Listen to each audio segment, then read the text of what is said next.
It would be a very strange thing if one were more aware of a crew of 4 or 5 people and a camera or two than of the much more directing and commanding presence of 300 people, I mean, to whom one is also responding. It would be very strange if one displaced all the anxieties and problems of any conference onto just the technology. I think people do that. I think we have to get used to it for record and so on, and I find I quite quickly forget it, which is probably the best way of using it. I don't know whether... Yeah. No, it was easy to forget it, but as you noticed at the end, it became a subject of the conference. Cameras in the hall. They are filming a documentary on the conference. Relinquish the podium. Can I have the TV camera switched off while I make my comment? Yeah, turn off the TV camera, please. I think it should become a subject because, well, now the new kind of intellectuals who are becoming has to integrate in their activities, in their social activities, those technical modalities. 20 years ago or 25 years ago, I couldn't speak, really, I couldn't speak when a tape recorder was on the table. And now, I don't even notice it. The only analogy I would find between the Christian negative theology scene I was describing last night, and this one is my suffering here.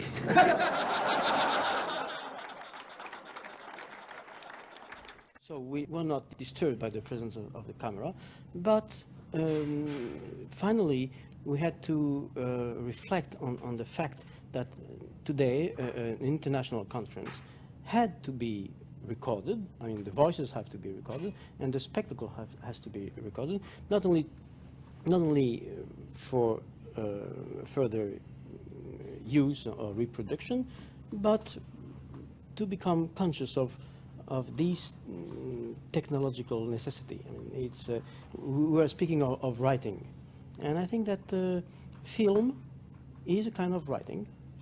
I mean, the linguistics of writing have to integrate the linguistics of filming, all sorts of recording. So I think it not only not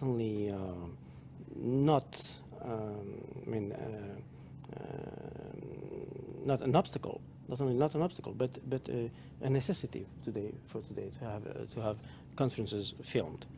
One could add that in any case, the conference has been taking place on so many different levels. We wrote papers, most of us, before we came. And we knew in advance that these papers should be published. Would be published. We then spoke them, and there was other partly prepared, partly unprepared speech. The notion of recording and of filming, as you say, which will be a different kind of record because a different medium and selection. I think this has to be accepted. It does need learning. Yes, and we have to analyze the relationship between the locality of a conference. For instance, this one, which is organized by academics in the University of Strathclyde, depending on the program of literary linguistics and so on. But it was organized also as an international event with the aim of publishing and making this conference known elsewhere. So that was part of the planned structure, and it would be a really regressive practice to omit or to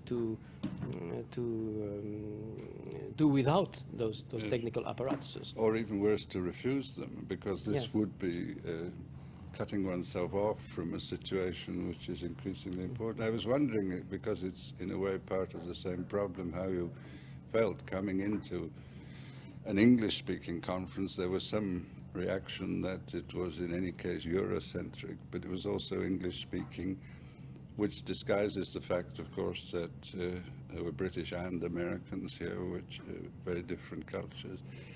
Because this whole problem of the movement of ideas, which we now say is very simple across frontiers, books get translated or we learn to read others' languages.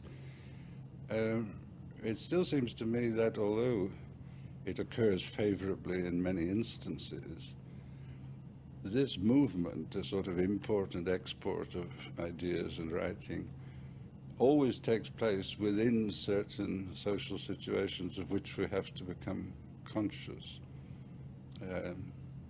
I mean, you must know that the work of yourself and your predecessors has been perceived not only as work, but as work emanating from Paris, which then in Britain already occurs within a set, and some of the more irrelevant reactions to it, as well as possibly some relevant ones, have identified that set of which isn't only one way. It's not just the special case of Paris that we read in French of the Anglo-Saxon mind to which we are presumed to belong, which even for someone like myself who's not an Anglo-Saxon can be seen as a problem because we realize we're already being read within a set of which we should become conscious, but how valid that set is, how much it's been tested, that is a question. It's a question of, I would say, translation in the two senses. Translation in the strict linguistic sense. And from that point of view, I was attentive to the fact that the English-speaking community here was very diverse. I mean, and there were so many conflicts and differences within this community, Right. not only between Americans and English or Scottish people, but among English speakers themselves, and the problem of sub-languages, dialects, social dialects was at the center of the conference. So there is the problem of translation in this strict sense, which already brings with itself the problems of social groups, communities, in the academy, outside of the academy. And there is, as you just pointed out, the problem of translation in the broad sense, that is the reception of another, not only national, but another style of thinking, which sometimes is not simply national. The reception of a style of thinking and writing on the same subject. Sometimes people in the academy can't understand one another when they speak on the same corpus, the same author, and it's very difficult to localize where the difficulty, the opacity. It's not simply a matter of language in the strict sense. It's a matter of layers of assumptions which build the tradition, and the implicit evaluations which are always at work in any discourse, in any rhetoric. And I found this conference very rich and interesting from that point of view, because on the same so-called same topic, we had many misunderstandings, because simply the implicit traditional assumptions were not exhibited, was just kept in the background. On so many layers, between cultures, between disciplines, between tendencies in disciplines. In ways of teaching, to the problem, the pedagogical problem was another central topic. One that I noticed particularly, we had twice a hesitation which was perhaps masking a disagreement about as central a word as natural or nature. Immediately we say the nature of language, that sense is affected by a quite alternative line of development by which, from nature becoming a singular absolute, you got a whole range of descriptions of the world which include, one, nature is all that which is not. I mean, an immensely complex word, but being approached from different traditions. This now not a matter of language, I think, primarily, but of different intellectual traditions. Scientific and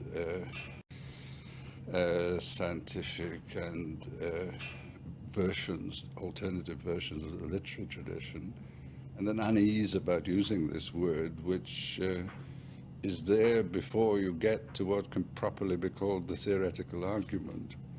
As a historian of meanings, I find it very curious when one is in the intricacies of theory that we should trip over so simple a historical tangle. Thank you. Sometimes people were impatient that one wasn't getting through to what were called the fundamental issues, but some of the fundamental issues were the process of getting through. I mean, I don't know whether you'd agree with that, but yes, sometimes it's a difference in emphasis. I mean, the same sentence, which sounds intelligible, is not intelligible because one is putting the emphasis on a certain word or a certain value of the word, and another one on another. yes, the frames of reference and allusion which one doesn't even realize one's taking for granted. The other thing, I mean, is simply this factor of selection in what one knows if one has made the effort of another discipline or another writer or another tendency. Because, again, in this matter of movement between cultures, there's a very complex process of selection. I mean, take something as apparently natural as how books are selected for translation. I mean, the whole history of Russian formalism and its successors could be written not only in terms of a movement of intellectual ideas of great importance, but in what look at first sight like accidents of translation at particular date, or of failures to translate, of the order in which these things appeared, so that earlier stages of the argument appeared before the later stages. And this whole question, if we are talking about international exchange, I think we have to become very much more conscious of those processes which, in a way, are the material that we're studying. And this is my point in quoting it. As a challenge to certain tendencies in applied linguistics and to forms of literary analysis seemingly derived from them, which have appropriated a selective version of modernism, and within this an internal and self-proving definition of the avant-garde, as a way of ratifying their own much narrower positions and procedures. What happened was that a different generation of graduate students, young teachers and so on, began reading these works in the original language. They created a market for them. They were then published without reference to the Academy.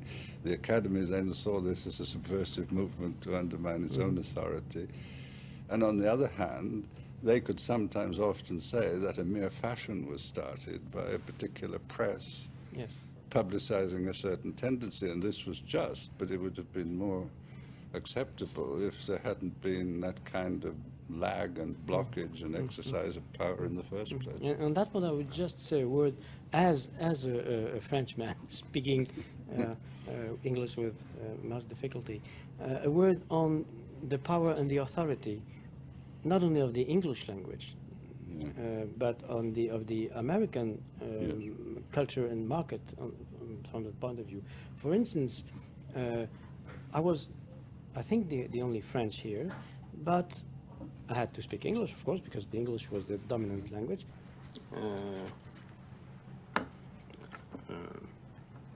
Could I speak French?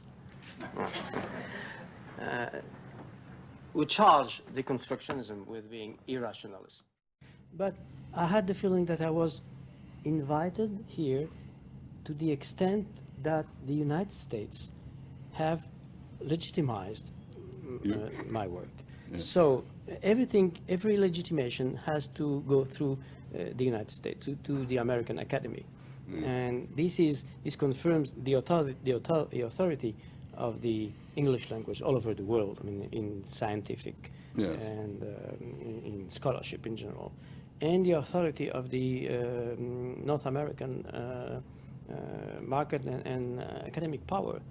And of course, this could be, or has been implicitly at least, a topic in our conference. I think it was there, and it was a tension. It's often difficult to express because British and American academics tend to meet quite often, to know each other well, they're friendly and polite, but between the cultures there's this tension, and it's not only a matter of the language. I mean, Yeah. it's probably a more extreme case, but there is an area now of legitimation by North American culture of the British culture at every level, including the commercial, very obviously.